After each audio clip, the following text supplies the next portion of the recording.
So ಈಗ ನಾವು election ಸಮಯದಲ್ಲಿ ನಮ್ಮ ಮನೆಗಳಿಗೆ ಒಂದು ಚಿಕ್ಕದಾಗಿರುವಂತ ಚೀಟಿ ಬರುತ್ತೆ. ಏನ್ ಚೀಟಿ ಅಂತ ಹೇಳಿದ್ರೆ ನಮ್ಮ ವೋಟರ್ ಏನು ಯಾವ ಒಂದು ವಾರ್ಡ್ ನಲ್ಲಿ ನಾವ್ ಇರ್ತೀವಿ, ಯಾವ ಒಂದು ಏರಿಯಾಗ ಹೋಗಿ ನಾವು ವೋಟ್ನ ಹಾಕ್ತಿವಿ, ಒಂದು ನಮಗೆ ಸ್ಕೂಲ್ಗಳನ್ನ ಅಲಾಟ್ ಮಾಡಿರ್ತಾರೆ, ಬಿಬಿಎಂಪಿ ವಾರ್ಡ್ಗಳನ್ನ ಅಲಾಟ್ ಮಾಡಿರ್ತಾರೆ, ರೂಮ್ ನಂಬರು, ದಿನಾಂಕ, ಸಮಯ ಎಲ್ಲಾನು ಆ ಚೀಟಿಯಲ್ಲಿ ಹಾಕಿರ್ತಾರೆ. ಕರೆಕ್ಟ್ ಅಲ್ವಾ? ಇನ್ನೇನ್ ಕೆಲವೇ ದಿನಗಳಲ್ಲಿ ಎಲ್ಲರ ಮನೆಗೂ ಬಂದು ಅದನ್ನ ಹಂಚ್ತಾರೆ. ಓಕೆ. ಆದ್ರೆ ಈಗ ಕೆಲವೊಂದಷ್ಟು ಜನರಿಗೆ ನಾವು ಈ ಬಾರಿ ವೋಟ್ ಹಾಕ್ಲಿಕ್ಕೆ ಎಲಿಜಿಬಲ್ ಇದೀವೋ ಇಲ್ವೋ ಅಂತ ಹೇಳಿ ತಿಳ್ಕೊಳ್ಳೋದಿಕ್ಕೆ ಒಂದು ಕ್ಯೂರಿಯಾಸಿಟಿ ಇರುತ್ತೆ.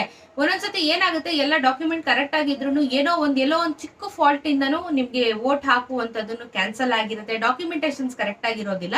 ಸೊ ಹಾಗಾಗಿ ಈ ಸತಿ ಏನ್ ಮಾಡಿದ್ದಾರೆ ಅಂತ ಹೇಳಿದ್ರೆ ಆಲ್ರೆಡಿ ಎಲೆಕ್ಷನ್ ವೋಟರ್ ಲಿಸ್ಟ್ ನ ಬಿಡುಗಡೆ ಮಾಡಿದ್ದಾರೆ.